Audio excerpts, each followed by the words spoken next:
पृष्ठीय क्षेत्रफल और आयतन, इसको बारे में पढ़ना है। किसके किसके बारे में? पहला पढ़ना है, पहला क्या पढ़ना है? घनाभ पढ़ना है। कची दूसरा में घन कची पढ़ना है। तीसरा में कची बेलन कची। बाद चौथा में कची पढ़ना है? शंकु। बाद 5 में कची पढ़ना है? गोला। बाद 6 में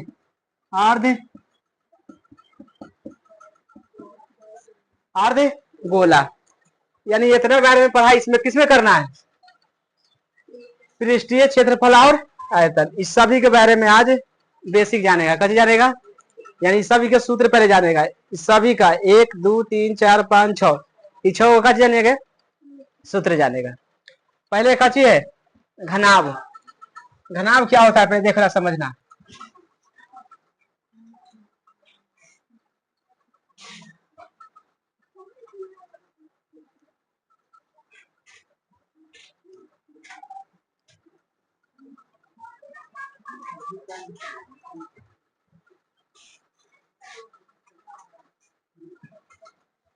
कची है? पहले पूछेगा घनाभ का आयतन। कची पूछे? मूला पहले जानेगा 1 में।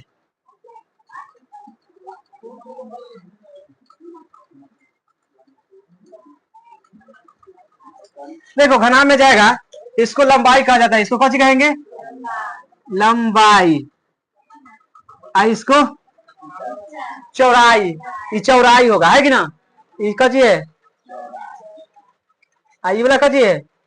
ये ऊंचाई है। लंबाई को कथी से सूचित करते हैं? एल से। चौड़ाई क्यों? बी से। आई को एच से। समझ गया ना? तो घनाभ का आयतन क्या होता है? लंबाई गुने चौड़ाई। लंबाई गुने चौड़ाई गुने ऊंचाई। इसको लिख सकते हैं कि एल गुना बी गुना एच, लिख सकते हैं कि ना? तो घनाभ का आयतन कैसे हो गया? लंबाई गुने चौड़ाई गुने ऊंचाई। सूत्र याद कर लेना। घनाभ का आयतन कहीं निकाले कभी तो समझना, लंबाई गुने चौड़ाई गुने ऊंचाई। इसको लंबाई कहा जाता है और इसको चौड़ाई, आई कची है? ऊंचाई होगा। समझ गया कि ना? इस तरह का होगा। अब दूसरा में, अब घनाभ का वक्र पृष्ठ का क्षेत्रफल पूछेगा। घनाभ का वक्र पृष्ठ का क्षेत्रफल। घनाभ का वक्र पृष्ठ का क्षेत्रफल ये कची है? लंबाई है ना? ये तरफ है तो ये तरफ उतने होगा कि ना? ना होगा। ये तरफ जितना है जितना ये तरफ होगा, कहीं दोनों तरफ बराबर है ना? है कि ना? इसका सूत्र कची होता है? घनाभ का वक्र पृष्ठ का क्षेत्रफल 2 लिखेंगे। दोनों तरफ से है ना? 2 लंबाई गुना चौड़ाई कची लिखेंगे?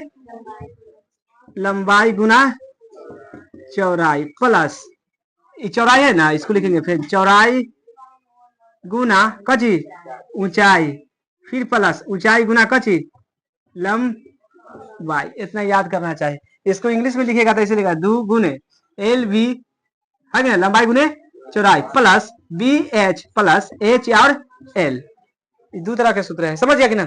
अगर ये लिखना है तो हिंदी में लिखेगा तो ये लिखो, इंग्लिश में लिखना है तो ये लिखो। समझ गया कि ना? उसके बाद तीसरा में घनाभ का क्षेत्रफल।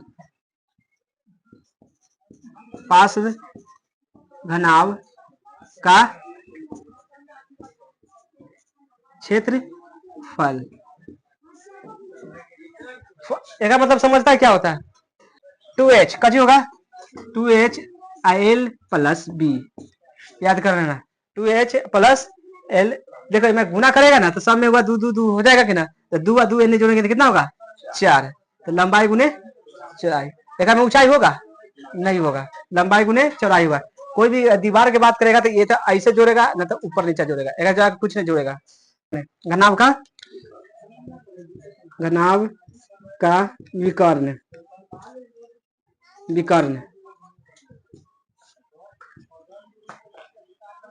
रूट में दे देना। लंबाई के कची हो जाएगा स्क्वायर प्लस कची के चौड़ाई के स्क्वायर प्लस ऊंचाई के कची लंबाई चौड़ाई है ना, चौड़ाई समझ गया। लंबाई के स्क्वायर प्लस कच के चौड़ाई के स्क्वायर प्लस ऊंचाई के। अगर ऐसे नहीं लिखना है तो इसे लिखना है L square plus B square plus H square है कि ना। घनाभ के सभी किनारों का योगफल निकालेंगे अब, सभी कची के किनारों का, घनाभ के सभी किनारों का योगफल। 5 में घनाभ का सभी किनारों का योगफल, योग तो 4 लंबाई प्लस चौड़ाई प्लस ऊंचाई अगर चारों किनारा है तो सब में गुना करेंगे तो आंसर आ जाएगा। समझ गए। इसको लिखना है कैसे 4 into L plus B plus H. समझ गया कि ना, इस तरह के लिख लेना। घनाभ के किनारों की संख्या कितना होता है, किनारों की संख्या कितना होता है 12। सतह पूछेगा कितना होता है, इनमें किनारों की सतह यानी घनाभ का सतह कितना होगा 6। कितना होगा सब लिख लेना। कहेगा घनाभ की सतह की संख्या कितना होता है और किनारों की संख्या 12। इतना दू को खाली याद भी कर। ये घन है, कचिए घन है। घन में सतह की संख्या पूछेगा कितना होता है 1 2 3 4 5 6। कितना होता है 6। आप नहीं लिखेंगे। घन का आयतन, घन का आयतन, आयतन देखो ये लंबाई है, ये कची है, ये भी लंबाई ये रहेगा, ये भी। समझ गया कि ना। सबको ये मान लो, भुजा मान लो, कची माना जाता है भुजा। ये कची है भुजा है, इसमें भुजा माना जाएगा। भुजा का सूचित करते ए से, कची से। तो इनमें कितना होगा एगो ई एगो ई 3 हो जाएगा कि ना। तो कची लिखेंगे घन का आयतन कची लिखेंगे 1 क्यू कची लिखेंगे, यानी भुजा के क्यू भी लिख सकते हैं। घनाभ का आयतन कितना, घन का आयतन कितना होगा यानी भुजा के क्यू। समझ गया कि ना। अब घनाभ का वक्र पृष्ठ का क्षेत्रफल, घन का वक्र पृष्ठ का क्षेत्रफल अभी बताए हैं कितना होता है 1 2 3 4 5 6 एल स्क्वायर हो जाएगा। कची भुजा के स्क्वायर 6 एल स्क्वायर। हाँ एल लिख दो और कुछ एक स्क्वायर ए ना कत हो जाएगा 6 ए स्क्वायर। कची घनाभ का वक्र पृष्ठ का क्षेत्रफल पहला हो गया, और दूसरा और तीसरा। तीसरा में फास में घन का कची क्षेत्रफल, किनारा क्या गोई में 4 गो है, क्या गो है तो 4 ए स्क्वायर हो जाएगा। ए का मतलब जानता है ना, ए का मतलब कची होता है भुजा। उसके बाद घन का विकर्ण अब जानेंगे, कची जानेंगे घन का कची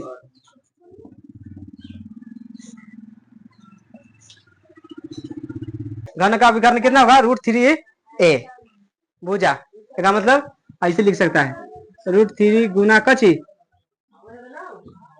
भुजा। घन का सतह और किनारा, सतह कितना होता है 6, किनारा इस तरह का पूछेगा। घन का सतह कितना होता है 6, घन का किनारा कितना होता है 12। बता दे कची पढ़ने वाला है वेलन, सूत्र में सब पढ़ रहा है। देखो वेलन है, इधर से ई खींचेगा ना, इसको आर कहा जाता है, कची त्रिज्या। आर का मतलब कची होता है, आर के मतलब क्या होता है त्रिज्या, समझना। डी के मतलब क्या होता है व्यास होता है, कची होता है व्यास। समझ गया कि ना। डी मतलब कची होगा, तो आर के मान हमेशा डी का आधा होगा, तो यानी आर बराबर लिखेगा कची का D/2। आर के जब भी मान निकलेगा, देखो समझो पहले अब, जैसे गोला है कची है, अगर ये पूरा मान खींच देंगे यहाँ से यहाँ, ये परिधि है, इसको क्या कहा जाता है इसको परिधि कहा जाता है। समझिए पूरा गोला कची कहा जाता है परिधि। आई व्यास किसे कहते हैं, एक परिधि से लेके दूसरा परिधि तक जुड़ गया उसे क्या कहेंगे, तो चीना खींचा गया उसको क्या कहेंगे व्यास है। अब व्यास को आधा करेंगे, यानी व्यास को आधा करेंगे तो क्या हो जाएगा त्रिज्या हो जाएगा। क्या हो जाएगा, अभी क्या हो गया त्रिज्या हो गया। अब बीच में केंद्र रहता है, कथी रहता है केंद्र, तो त्रिज्या यानी आर। तो मान लो डी के मान दे देंगे 10, तो आर के मान कितना हो जाएगा कितना हो जाएगा 5 हो जाएगा कि ना। तो इस तरह के समझना है आगे चल के। तो आर बराबर क्या होता है, डी बराबर यानी व्यास बराबर हम लिखेंगे, व्यास बराबर देखिए गुना होगा कि ना में, तो 2 गुना किया हो जाएगा त्रिज्या, हो जाएगा कि ना। यानी लिखेंगे 2 गुना कची आर, है कि ना। आर के मान हमेशा दुगुना होगा डी से, है कि ना। डी के मान हमेशा दुगुना होता है कि ना। तो बेलन का आयतन, बेलन का आयतन समझ गए ना। यहाँ पर यार क्या लिखा रहा है, समझ आ रहा है ना, समझ नहीं ऐसा से लेके यहाँ तक इसको मिला दो, मिला दो, समझ गया कि नहीं। कच्ची हो गया, अब कच्ची हो गया, बेलने है ये। तो बेलन का आयतन क्या होता है आप समझ लो, पाई का मान होता है, देखो पाई का मान होता है कितना 22/7। पाई का मान कितना होता है 22/7। कभी कभी पाई का मान इतना भी रखा था 1.14, कभी कभी इतना रखा जाता है, कभी कभी इतना। 100% इतना, 80% यहाँ रखा जाएगा, 20% कभी कभी इतना मान पूछेगा। ये अगर पूछेगा जहां दे देगा पाई का मान इतना रखो, समझ गया कि ना। कभी कभी पाई का मान ना रहेगा, पाई का मान दे देते कितना रखेंगे पाई का मान 22 इतना रख के हल करेंगे। बेलन का आयतन क्या होता है pi r square into h, pi r square into h. H हो गया, ये का हो गया ऊंचाई है कि ना, ये का जी है, इसको एच मान सकते हैं कि ना। आई आर है, आई जो पर यार होगा कि ना, एक आर है, एक आर क्या तो पाई की तो पाई है पहले से, है कि ना।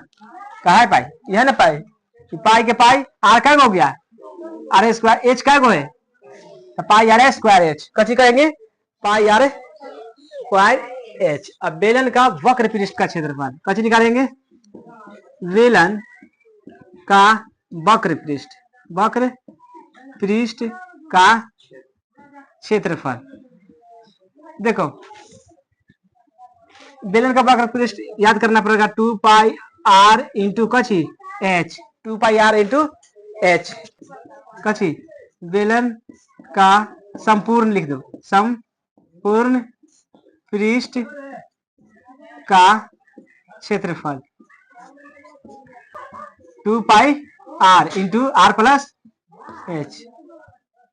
पाई का मान कितना होता है 22 या ई, समझ गया कि ना। व्यास आर मतलब क्या होता है, डी मतलब व्यास के आधा कौन होता है त्रिज्या होता है, व्यास का आधा कौन होगा। मान चलो जो व्यास दे दिया, मान चलो जी कितना 10, तो त्रिज्या कितना हो जाएगा 20 दे दिया तो उसका कितना होगा। तो उसी तरह का समझना, आर दे दिया तो अगर व्यास पूछ देगा तो दुगुना हो जाएगा कि ना। आर रहेगा 8 तो त्रिज्या कितना हो जाएगा, आर रहेगा कितना 8 तो व्यास कितना होगा 16, कितना हो जाएगा उसको दुगुना, समझ गया कि ना। तो बेलन का आयतन पूछेगा क्या होगा पाई आर स्क्वायर एच। बेलन का वक्र पृष्ठ का क्षेत्रफल पूछेगा 2 पाई आर इंटू एच। बेलन का संपूर्ण पृष्ठ का क्षेत्रफल पूछेगा तब 2 pi r into r plus h. शंकु का पहले आयतन कची आयतन निकालेंगे, फिर शंकु का कची निकालेंगे, कची वक्र पृष्ठ निकालेंगे कि ना, वक्र पृष्ठ का कची का क्षेत्रफल, फिर कची निकालेंगे शंकु का संपूर्ण बचिए, संपूर्ण पृष्ठ का। और कुछ निकल पाते है ना। मान के भाई त्रिज्या पक्का होगा है कि ना, ये कची है। अब इधर से लेके यहाँ तक मिला देंगे तो कची हो जाएगा, व्यास हो जाएगा कि ना। आई कची आधा आधा कची हो जाएगा त्रिज्या हो जाएगा, हो जाएगा कि ना। अब शंकु का आयतन क्या हो 1 2 3, 3 भाग है ना, 1/3 पाई आर स्क्वायर एच कति हो जाएगा 1/3 पाई आर स्क्वायर एच। क्या होता है 1/3 पाई आर स्क्वायर एच। अब शंकु का वक्र पृष्ठ का क्षेत्रफल पूछेगा तो ये कची है ना, ये है ना, ये गलत है, ये है एच, ये सीधा सीधी रहेगा, ये ना एच रहता है। ये बड़ा तिर्यक ऊंचाई है, तिरछा तिरछी ऊंचाई है कि ना, है ना तिरछा ऊंचाई है, देखा तिर्यक ऊंचाई कहेंगे, कची कहेंगे तिर्यक ऊंचाई। अब बताओ तिर्यक ऊंचाई कथी से सूचित करते हैं, कथी से एल से करते हैं ना। ये ऊंचाई तो ही हुआ ना, ये कथी हुआ तिर्यक ऊंचाई। आर भी है एच आर एल हो गया है तीनों। तो हमको अभी बताए हैं क्या होता है, तिर्यक ऊंचाई बराबर तिर्यक तिर्यक ऊंचाई, यानी किससे सूचित करते हैं, एल से। एल स्क्वायर बराबर क्या होगा, H square plus R square. H square बराबर एल स्क्वायर बराबर H square plus R square, तीनों को नहीं मैंने मान निकाले हैं। एच तो यह बेकर है ना, आई का चाहिए आई आर। अब बताओ शंकु का वक्र पृष्ठ का क्षेत्रफल होगा पाई आर एल, ये निकालना है। शंकु का वक्र पृष्ठ का क्षेत्रफल क्या होता है, pi r l, pi r l. बस अब शंकु का संपूर्ण पृष्ठ का क्षेत्रफल निकालेंगे, pi r into r plus l होता है, क्या होता है, pi r two r plus l, इतना याद करना कंफर्म। गोला पड़ने वाला है, गोला कची है, बीच में कथी रहता है, केंद्र है, कची है आई कची है। अब इगी से देंगे तो कची हो जाएगा, व्यास है, त्रिज्या है, कची है त्रिज्या, यार हो गया, कची हो गया। गोला का था, गोला का कची, कोई झगड़ा कर लिया, 4/3 pi r cube, 4/3 pi r cube गोला का आयतन होता है। गोला में पूरा चारों तरफ से रहता है कि ना, क्या भाग है, 3 भाग है, क्या भाग है, इसको आयतन निकालेंगे, कैसे निकालेंगे, 4/3 पाई आर क्यू। अब गोला हो गया तो अब कैसे निकालेंगे, गोला का वक्र पृष्ठ का क्षेत्रफल निकालेंगे कि गोला का कैसे निकालेंगे, वक्र पृष्ठ का क्षेत्रफल 4 पाई आर स्क्वायर, कैसे होगा 4 पाई आर स्क्वायर। बस गोला के बारे में इतने याद करके लाना है, समझ गए ना। आप कैसे पढ़ाएंगे, अर्ध